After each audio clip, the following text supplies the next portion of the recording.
नमस्कार, आपल्या सगळ्यांचे सोशल महाराष्ट्र न्यूज चॅनलमध्ये हार्दिक स्वागत। चला वळूया तर एका नवीन बातमीकडे। आजची बातमी, जुनी पेन्शन योजना लागू करावी या मागणीसाठी शासकीय कर्मचारी संघटनेने धुळ्यात धरणे आंदोलन केले।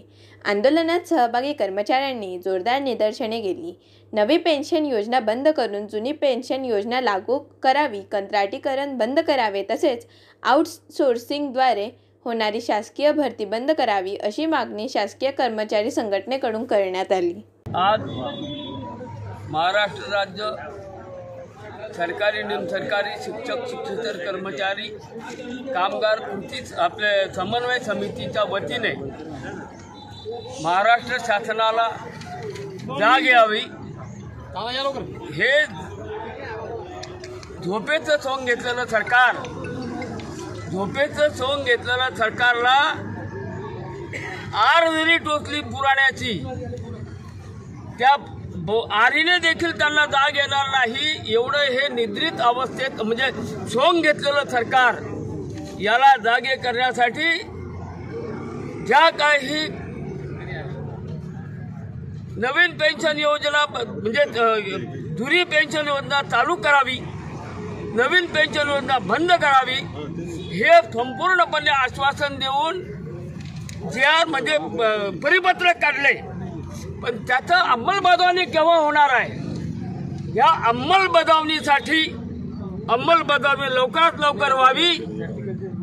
18 महिन्याचा महागाई भत्ता मिळावा।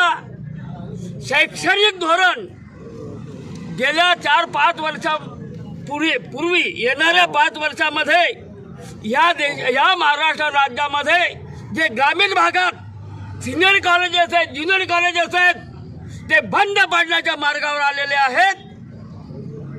जर ते बंद पडले तर ग्रामीण भागातल्या विद्यार्थ्यांना शिक्षण कोण आणि कसं देणार, याचा देखील त्यांना जाब विचारला पाहिजे आहे।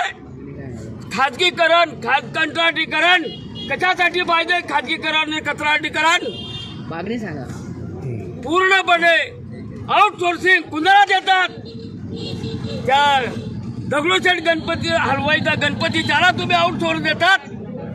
अरे बेकार लोक म्हणजे बेरोजगार MPSC पास झालेले तरुणी त्यांच्या हाताला काम देणार आहेत की नाही, हा मोठा एक सवाल आहे। आणि यासाठी लवकरात लवकर शासनाने जर आमच्या मागण्या मान्य नाही केल्या तर यापुढे तीव्र आंदोलन होईल, याची त्यांनी नोंद घ्यावी।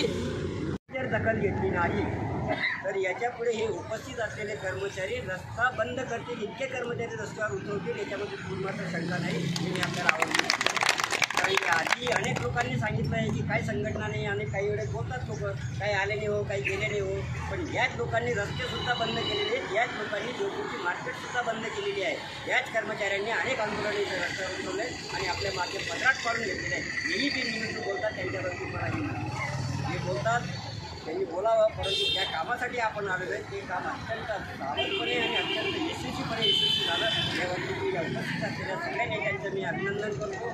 आणि अशाच पद्धतीचं पुढचं अधिवेशन आपल्याला 2 वाजेपर्यंत आपल्या अधिवेशनाची 2 वाजेची संपलेली आहे।